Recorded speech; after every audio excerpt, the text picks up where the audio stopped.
Hey everyone, welcome back to In the Alley. My name is Cody. Glad you guys are back for another video. Final recap from week 10. We've got 2 games from the Indoor Football League Cup that we need to cover, recap and go through all of that stuff. Maybe give a couple of thoughts. We got to talk standings and stuff like that, but maybe give a couple of thoughts at the very end about how it kind of looked from the TV perspective and things along those lines, and kind of give some thoughts with that. But without further ado, let's dive in. Alright, so neither of these games are really close. We got to recap them anyways. We're going to start it off with New Mexico and Arizona. Earlier game as we do. We started off with the squib kickoff. It's picked up by Ron Brown. He's gone. There he goes. He's gone. We start the Indoor Football League Cup semifinals with a kick return touchdown. Suddenly, it's 7-0 Rattlers. And then it's 9-0 Rattlers. Add 2 more. Matthew Cook nails a deuce. It's 9-0 before either offense takes a snap, which is kind of crazy to think about. Another thing, too, the caveat to this, if you didn't watch any of the games, there are no uprights. It is just a giant net. And as long as you touch it with the ball, I'm assuming it's like the ABS system in Major League Baseball. As long as it hits a little bit of it, it counts. So there you go. It's 9-0. New quarterback for New Mexico, Harry Rubidoux, former Iowa Barnstormer. He's going to get the start here. He airs one out. Demond Street has a step on a defender, and it's a touchdown for New Mexico. It is 9-6 with a missed extra point. And then it's 9-8. Ben Derby now hits a deuce himself. Let's get weird with it. Arlen Bruce gets, first of all, Drew Powell gets his second start of the season, and it's mentioned on the broadcast that Max Myler has been benched for not being able to pick up the offense that well, so Powell's a starter. He's going to throw it to Arlen Bruce. He has a catch and a couple of Drew Powell rushes. He's going to move Arizona all the way to the New Mexico 15. Powell has a rush. Ron Brown caps off the drive with his own rushing touchdown. 5 yards. It's in, 16-8. So all 16, well, not all 16, but you know, Ron Brown scored both touchdowns. You know what I'm trying to say. Decent kick return for Greg Dent and New Mexico. Pressure right in Rubidoux's face, throws it up, Street catches it, he is down to the 1. A new set of downs, 3rd and goal, pass is tipped, it's intercepted by Jermaine Dobbs, and the Rattlers, they take over. Powell with another run. Reed has an out route to the catch. Has a late out route and a catch. Rattlers move the chains, and they are getting it going on offense. Another Drew Powell rush to the New Mexico 6. It's 1st and goal. Clark carries across the goal line and in. It's a touchdown, Kymon and Clark, and Arizona is up 23-8. Rubidoux has a pass over the middle. C.J. Jefferson drops it. He was wide open. Don't know if he just didn't hear footsteps or whatever the case could be, just right off his hands. Street brings one in. Looks like Rattlers will be penalized, and New Mexico moves closer towards the goal line. Illegal defense gets New Mexico to inside the Arizona 5, and not much after that. Rattlers defense bows up. The deflected pass. Jermaine Dobbs has interception at number 2. Powell drifts left, lets it go. Arlen Bruce is behind the defense, and he's tackled going in for the touchdown. So 30-8. It's all Arizona at this point. Rubidoux to Arthur Jackson, and it's a catch out to midfield. And in the broadcast, Brent Stover and Curtis Riggs are talking about MIAA football. Represent the MIAA over here in Kansas City, baby. Go Pitt State. Go Gorillas. Go MIAA. 4th down for New Mexico. Rubidoux under duress. Throws across the field. Carson Taylor picks it off. Bad to worse for the Chupacabras. Kymon Clark has a catch. Next play rushes for a 1st down, and then Corey Reed catches inside the 10, and it's just cruise control for the Rattlers. Powell, quarterback rush to the right side. He waltzes in for a touchdown at 37-8. Cook, deuce, number 2, 39-8. From bad to worse to horrible for the Chupacabras. Rubidoux to LaJames White on 3rd down, and they pick up a 1st down coming out of the 1-minute warning. Rolling left pass. Street has another catch just shy of midfield. And then Jefferson has a catch. He fumbles. He's not down.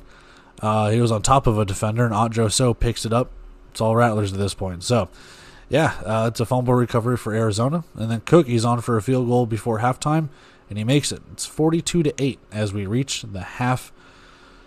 Just pure domination, man. Greg Dent, coming out of the second half, has a return to midfield, and what can New Mexico do here?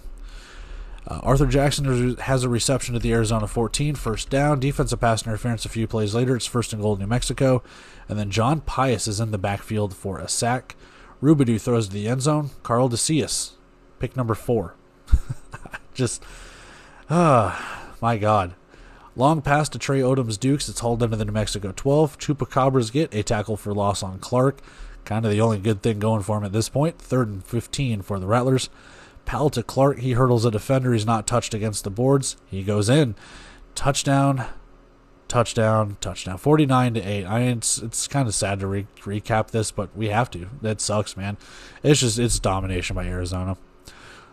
Dent has blockers. He gets out to the 19-yard line. So, again, Greg Dent, he's getting this team into some decent field position. Donovan Portieri is into the game at quarterback now for the Chupacabras, and one touchdown. Portieri to Jefferson. He cuts right to left and has the edge, and he's in for the score, 49-15. Max Myler now checks in at quarterback for Arizona, so both backups are into the game. He has a huge gain, but it'll be called back by a hold. Toss to the left side. Ron Brown runs in for another score, 56-15.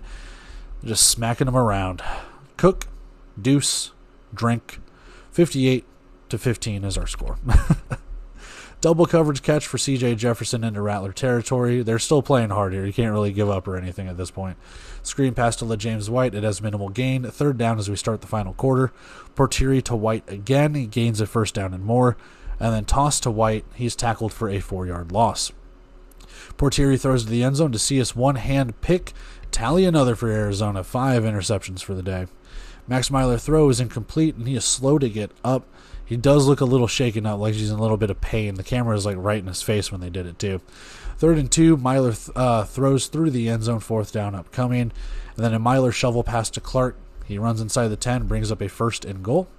Small gains for the Rattlers, just taking time off the clock, looking to score here. Drive will stall out though. Cook is on for a field goal. It's good, 61-15 Rattlers. Defensive pass interference on said Rattlers gives New Mexico a new set of downs after a couple of plays. And then demonstrate with a catch for a moderate gain, 3rd down Chupacabras with Portieri dumping it off for no gain. It is 4th down. Portieri's pass is incomplete, but a Rattlers penalty will give them a 1st down at the 1-minute warning. Don Willis blitzes for a sack on Portieri, and he's sacked once more after that one too, and we end the game mercifully 61-15 in favor of the Arizona Rattlers. All right, we need to take a look at the stats here for the Arizona Rattlers and the New Mexico Chupacabras, and I think I've done this for plenty of games, probably a couple New Mexico games, but Arizona could have stopped playing in the first quarter, and they would have won. Could have stopped playing in the second quarter and would have won. Could have stopped playing in the third quarter and would have won. It did not matter. It was just pure, unadulterated domination by the Arizona Rattlers in this one. And the tone was set in the opening kickoff. The tone was set in the opening, or the deuce, the opening deuce, whatever you want to call it. Yes, New Mexico did score and make it 9-8, and that was the closest they were ever going to get. But besides it being 0-0, that was the closest it was going to be. Because once Arizona got out to that lead, it was done for, man. I mean, we have a team that's in flux. They just lost Jerome Jefferson. He was traded. Brought in Harry Rubidoux a few weeks ago with 3 quarterbacks on the roster at that time, now down to 2. I don't know the direction that New Mexico wants to go, but we'll save that in a minute.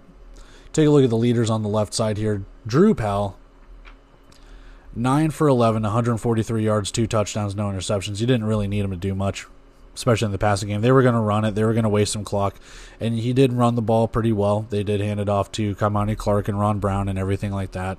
Special teams was good. Defense was good, but the offense, they still outgained New Mexico. They really didn't have much of a choice. They wanted to send a message. They truly did, and they did just that. He played really well, all things considered, only missed 2 completions, and then Myler got in for the rest of the game. Same thing here. Drew Powell, 6 carries, 45 yards, and 1 touchdown.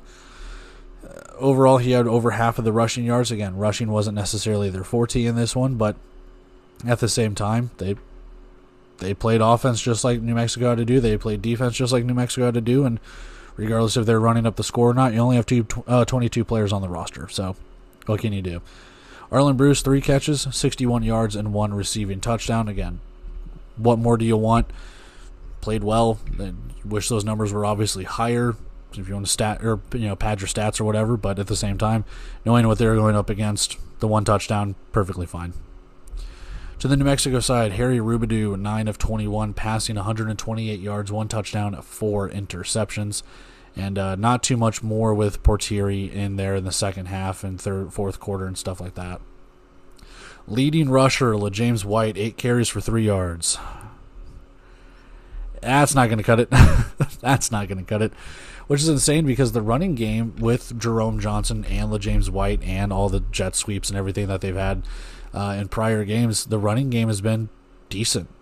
And I think on the broadcast they said they wanted more of a pocket passer in New Mexico, and I don't know why they would think that, but I'm not the coach. So 8 carries for 3 yards is what you get. They had a lot of, negative yards and tackles for losses and sacks and stuff like that too. So that does contribute to it.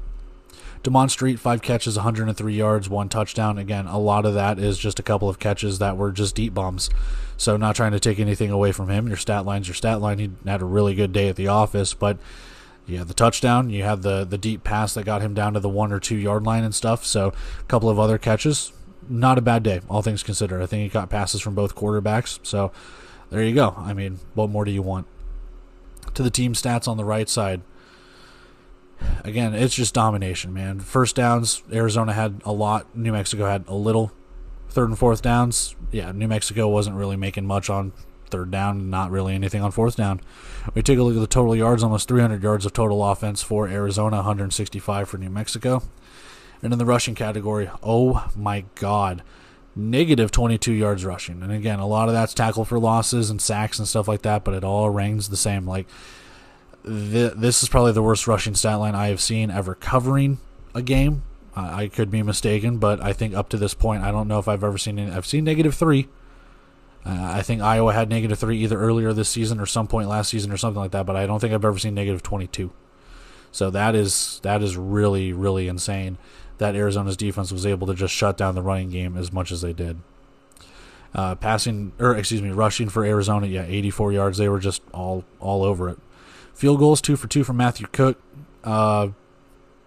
I don't think Derby was out for a field goal or anything, if I'm not mistaken. Penalties, I don't know if New Mexico only had 3 penalties for 20 yards, but Arizona did have some penalties. There were quite a few penalties called against Arizona in this one. And turnovers. No turnovers for Arizona, but, oh buddy, 6 total turnovers, 5 interceptions, 1 fumble. Arizona's defense was just all over it. Like I said, pure, unadulterated domination. When you look at the defensive stats here, we'll start with Arizona first. 3 sacks, 10 tackles for a loss, 1 forced fumble, 2 fumble recoveries, 5 interceptions, and 4 pass breakups. Take your pick. Don Willis at the linebacker spot. 3 solo tackles, 2 assisted, 1 sack, 3 tackles for a loss, and 1 pass breakup. Joe So had 2 fumble recoveries, 1 pass breakup, 4 total tackles, and Jermaine Dobbs, 4 solo tackles, 1 assisted, 2 interceptions, 1 pass breakup. Just a dominating performance. Jalen Bass, 2 tackles, 1 assisted, 1 sack, 2 tackles for a loss. To the New Mexico side, not a lot. They had 5 tackles for a loss themselves, 1 forced fumble, and 1 pass breakup. Maurice Jackson, 3 tackles, 2 for a loss. I mean, that's really it. Jasius Clark, however you want to pronounce it, 6 solo tackles, 1 assisted for 6.5 total. Arizona was breaking tackles. Not much you can do there. When they weren't breaking tackles, they were getting just moderate to good touchdown rushes and things along those lines. So, Arizona into the championship. There's not much else we can speak on, but let's go take a look at our bet, and we've got recap number 2 to do after this. I told you New Mexico really didn't have a shot at winning this, and I hate being right. All right, so recap number 2 for this one, and what I thought was going to be a close game was not a close game. Vegas just came out and just smacked them, man. And it was a close. Orlando looked really, really good for a quarter. All downhill after that. Orlando starts with the ball, and all it takes is 2 plays. Dalen Rent with a wide open. Thomas Owens for a 19-yard pitch and catch touchdown. Axel Perez is going to try a drop kick extra point, but a penalty is called. He got smacked during that, and it is roughing the kicker, running into the kicker either way, but instead, normal extra point after that. It's 7-0 for the Pirates. Big blitz up the middle. Delora throws back foot, and DJ Daniel is right there for the interception. Early disaster for Vegas. Early treasure for Orlando. 2 plays again. Naquan Murray streaking down the middle of the field, and De Laurent hits him in stride. It is 14-0 Orlando. What is going on? After a banked penalty, Vegas has a great starting spot. More penalties on Orlando, and Tomas is thrown for a loss. 3rd and 5 RPO handoff for Tomas, and he has a lane to the Holy Land. It's a touchdown for Vegas. They're on the board, 14-7. Couple quick hitch routes moves the chains for Orlando. Vegas is starting to get some heat on De Laurent. It's causing an intentional grounding. It's 3rd down now for the Pirates. Paxton looks, more pressure. Tio Redding with a defender on him, shakes him off, and down to the 1. It is 1st and goal. Puka Williams taping his face mask a la Sean Taylor. Kind of like that. He rushes in for the score, 20-7. The extra point is blocked. Nice kick return for Vegas, but a flag for holding says not so fast. We've had quite a few penalties in this one so far. And there goes Jaden Delora. What a fucking run. Evades the blitzer, and he scurries into the end zone. 35-yard touchdown rush. It's 20-14. Vegas trails by 6 again. Owens with another catch and a broken tackle. Vegas has no answer for this passing game right now. Quack, quack, quack, quack. Clifton Duck picks off De Laurent in the end zone. So there's an answer for the passing attack. Vegas getting going across midfield as they're picking up first downs as they've settled on offense. Tomas goes down to the 2, 1st and goal. Pirates holding tough, though. They make it 3rd and goal. However, John Irby diving, touchdown catch. Are you kidding me? 21-20, Vegas now takes the lead. Lead, though, is short-lived because Puka Williams takes the kick return all the way to the house. Pirates go back up 26-21 with a no-good 2-point attempt. Couple of key passes next drive for Vegas. It sets them up until Orlando gets a tackle for a loss. 3rd and 6 for the Nighthawks. Tomas spins away from a defender and charges up ahead. He gets a 1st and goal. Couple of Tomas rushes, and he breaks through for the score, 28-26, as Vegas goes up by 2. Onside kick for the Nighthawks. Flag, though, causes a re-kick. Rui kicks it deep this time. Over the middle is Owens with another reception to the Vegas side of the field. We hit the 1-minute warning of the first half. Pitch to the left side. De Laurent fumbles the pitch to Williams, but Puka falls on it. Pirates able to work into a goal-to-go situation before Vegas gets a tackle for a loss. And then 3rd and goal, Orlando. False start moves them back. We have 30 seconds left in the half. Quack. Clifton Duck has a pass breakup to make it 4th and goal. Perez out for a field goal. Bad snap. Mack has to throw it incomplete. So Destin Mack being the holder, bad snap. He's got to try and get rid of it. Vegas takes over. It's incomplete. Tomas has a 1st down catch. Jaden Delora fumbles the snap, and Orlando recovers.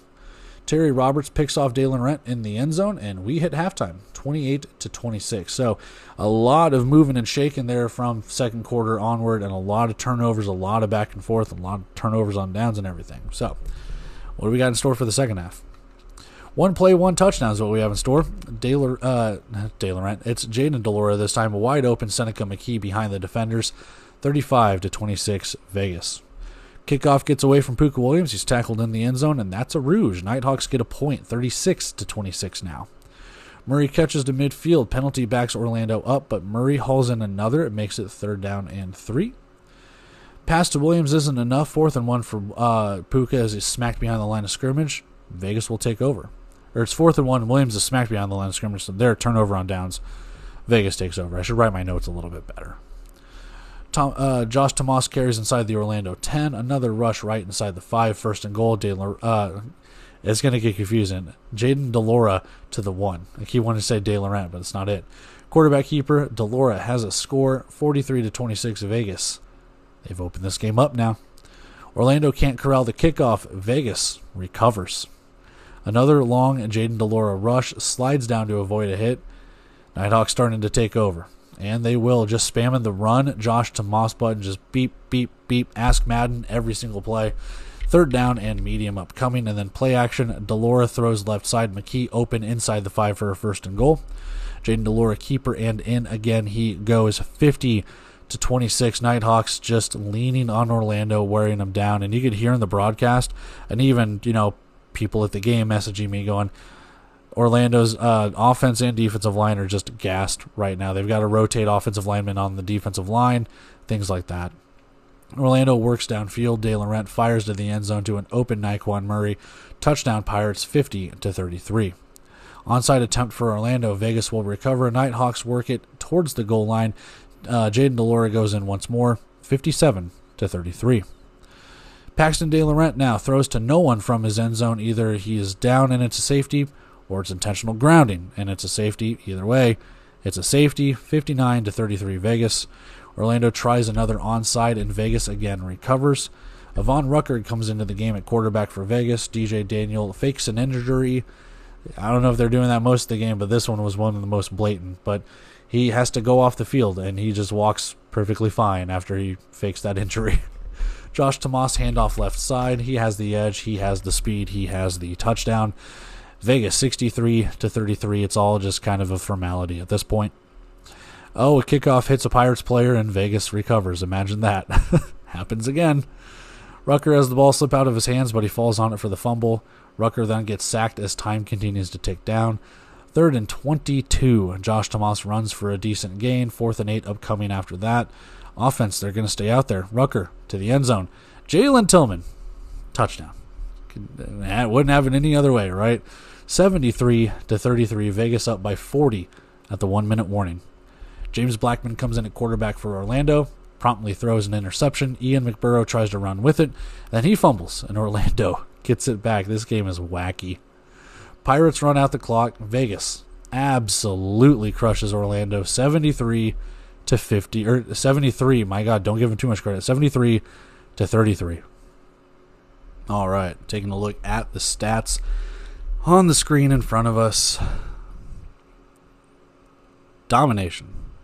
Now, the first quarter, all Orlando, but this was like a boxing match where like the underdog needed to get out to a hot start before the favorite eventually, and that's kind of what happened here. The underdog got out to a hot start, and the favorite just started, they didn't get worn down. They didn't get anything, and Orlando just eventually crumbled. I mean, I don't know how else to put it. They just kind of crumbled under the pressure, man, and only scoring 13 points in the final 3 quarters. Vegas scored that in the second. I mean, it's just like, I don't know how else to describe it other than Vegas just absolutely put the hurt on them. They got smacked in the mouth.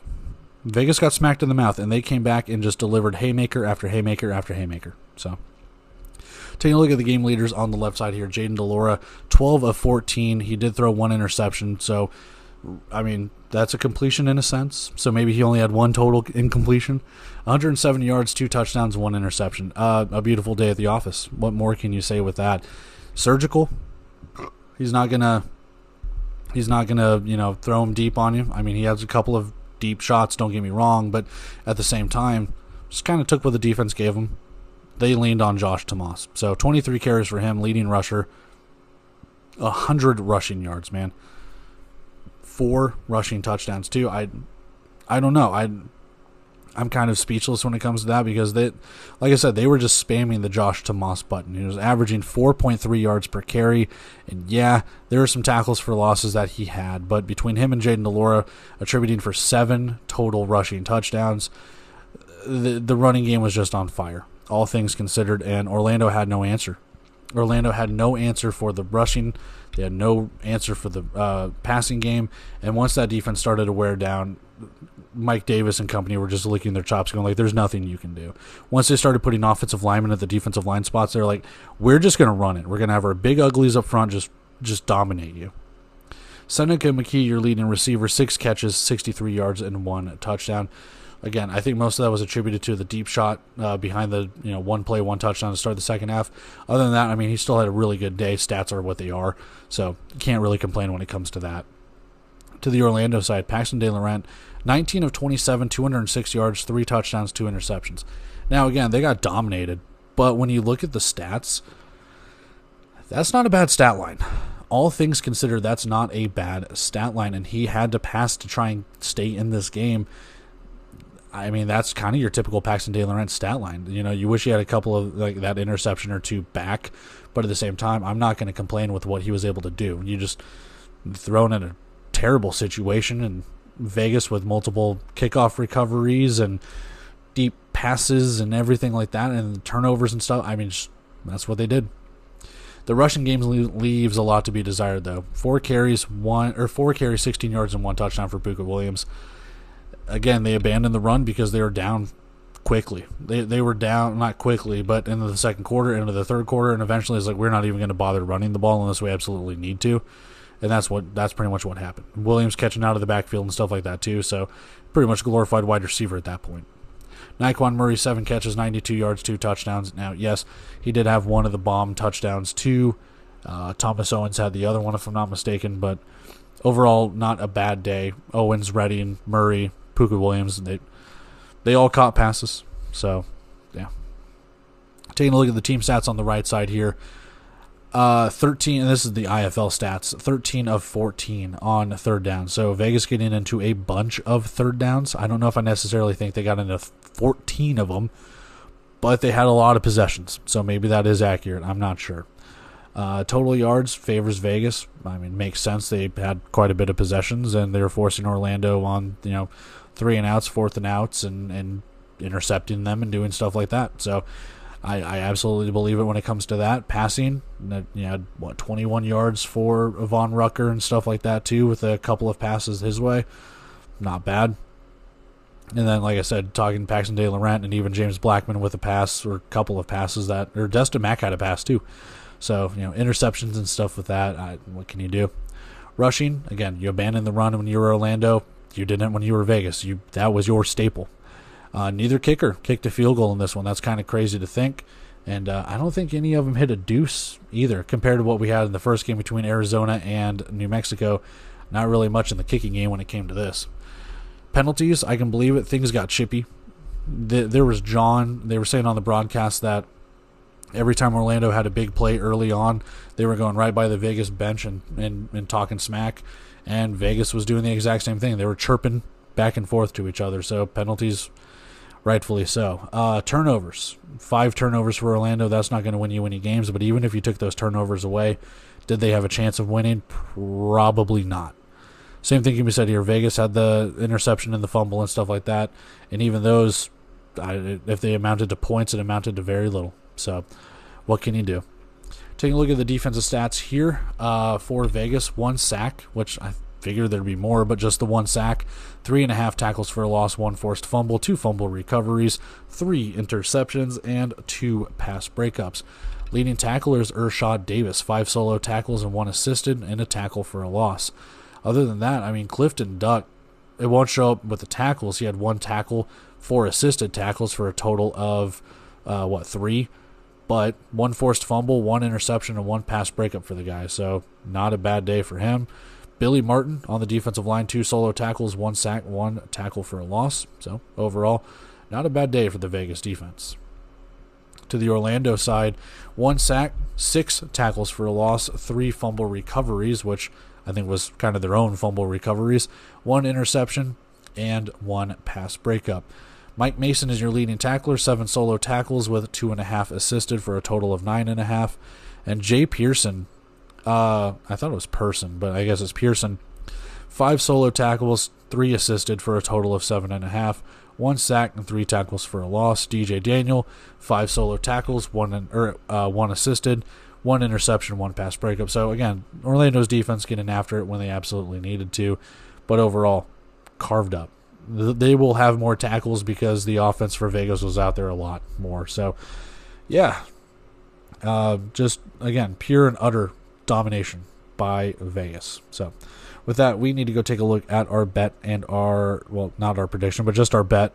Talk some standings, wrap everything up, we'll get out of here. If they played 1 quarter, we would have cashed. A shame you play 4 of them. All right, taking a look at the standings that are over our faces on the screen and everything else. Not really much changing in terms of movement from last week to this week. The only change that we have is Quad City moves over Tulsa with their win over Tucson, Tulsa's loss to Green Bay. Other than that, everything pretty much stays the same. Now, obviously, the stats and everything change, but we still have 3 teams with just 1 loss, and now we have 3 teams with just 1 win. Everything else is kind of different, but you're starting to see that we've got to fight for 4 playoff spots in the East, and there's some jockeying for position. Quad City, Tulsa, and Iowa have work to do. and we're starting to see the haves and the have-nots in the East start to kind of show up here. If Fishers can keep winning and if Orlando can keep winning, there's going to be a lot of separation, and you might be able to clinch those 4 spots before you know it. Now, again, not next week or anything like that, so what have you. Same thing got to be said in the West here. Vegas, Arizona, San Diego, we've said it every time we talk in the standings. Those guys are just kind of starting to break away from the pack as well. San Antonio, Tucson, New Mexico, and Northern Arizona all jockeying for that 4th and final playoff spot, with Northern Arizona getting a win. That boosts their confidence, and that boosts their ability to maybe get that spot right there over San Antonio in a couple of weeks, or however long it could take if San Antonio is to start losing. Tucson and New Mexico continue to lose. So no one's eliminated. No one's clinched. We still have another half of a season to go. What I do want to take a look at here, though, is points against. Orlando, Fishers, and Quad City. 408, 407, 405. But the difference here is Orlando's played 2 less games, and they've put up 1 more point than Fishers. Those 3 teams are the only 3 teams right now that have given up 400-plus points on defense. Now, granted, difference in games played and stuff like that, but Orlando in 7 games has given up 408 points, while Fishers and Quad City have played 9 and have given up that much. You got to wonder about Orlando's defense. You can say the same for Fishers and Quad Cities, too. Their defenses leave a lot to be desired. When you take a look, though, at the points for Green Bay, they're getting right back to those ways. Same thing with Fishers, over 400 points. Arizona, they've only played 8 games, but they've got 400 points. New Mexico's only scored 210. Iowa's only scored 215. And San Antonio's got 3 wins, and they've only scored 222. So it's kind of insane how, you look at some stats and you can make it say one thing and have it mean another. What can you do, man? It's crazy. Green Bay, Jacksonville, 5 wins each, or 5-game winning streaks. Excuse me, not 5 wins each. They've both won 5 in a row. Vegas, they've lost their opening game to Green Bay, and then they've gone on a 6-game winning streak. Tucson and New Mexico have lost 4 straight, and Fishers starting to lose their grip a little bit. They've lost 3 straight too. So again, not really much movement from last week to this week, but with a couple of teams on a bye week going into week 11, we should be able to see some potential movement. And we're going to see what's going to happen in the Indoor Football League Cup Championship with Vegas and Arizona. So Arizona has a chance to move into that number 1 spot, or Vegas has a chance to kind of increase their stranglehold at that 1 seed. We got a couple of other games too with that. I can't remember them off the top of my head, but I do know that we've got 3 other games. I think Jacksonville and Iowa play, so Jacksonville has a chance to really put some separation as the 1 and 2 seed with Green Bay and Jacksonville in the East. Trying to think of who I have for the other games as well. I think New Mexico plays Orlando, so if Orlando can win that game, that can create more separation with them and those teams in the bottom portion of the Eastern Conference as well. San Antonio plays Tulsa, I think, and then, who would have thought that record for Tulsa would be where it's at right now as they play San Antonio. San Antonio favored it in that. We'll see. We will see, man. It should be a very close spread when it comes to that. I actually think Tulsa's favored by 3 when I looked at DraftKings. But regardless, we're starting to see things start to shape up, and if that is how it's going to be, maybe there won't be a lot of movement between now and the end of the season, but I highly doubt it. So that's where we have it with this. Let's wrap everything up. Let's get out of here. All right, and that is it for our recap for our 2 games from the Indoor Football League Cup semifinals. All the recaps are done for Week 10.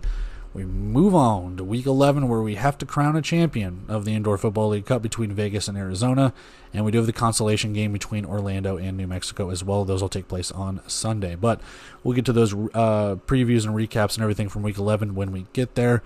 I do want to share a couple of thoughts in regards to the Indoor Football League Cup. I'm whelmed. I'm not overwhelmed. I'm not underwhelmed. Things that obviously need to improve from last week in these games to the next couple of games in the championship. The audio issues, and we got to find a way to figure out either a different camera angle or something along the lines of being able to move the camera so it's not in the way of the mezzanine that it kind of blocks the viewpoints and stuff. I know it's a very tight fit, and the camera angle is different than what it is in a normal arena, and I understand that, but there's got to be a way to find a way to get to that inner sideline compared to having to go on like that goal line view or like the field view with that. So I don't know if they can change that. I doubt they can in a week's time, but overall it's no different than what it was for the Arena Football League, Arena Bowl Championship, whatever you want to call it, between Billings and Albany. I mean, fans were there. It happened during the day. It happened at night. Lights came on. The sun was out. The heat affected the players. The shade affected the players. I don't really have an opinion. I mean, it worked. I am still not necessarily a fan of it, especially if the rumors are that they want to put a team there. When I was told that they weren't going to put a team there, that was going to be for potential ownerships and stuff, and now they're thinking about putting a team there. I personally don't like it, but I guess I'm not necessarily the target audience when it comes to that. I guess I don't live in New Jersey, so what do I know? But that can be a rant and something else for a later time. I won't take up too much time on this recap and stuff like that. But regardless, that's a bridge we cross when we get there. So until then, I love you guys. If you want to like, comment, share, subscribe, neat. If you don't, that's neat too. And that's it. We move on to the previews for Week 11 when those come out and stuff. We got games on Friday, Saturday, and Sunday. And we enjoy a nice Memorial Day weekend after that. So with that, I'm going to take off here, guys. I love and appreciate you. Love you so much. And we'll catch you in those videos. Till then, see you.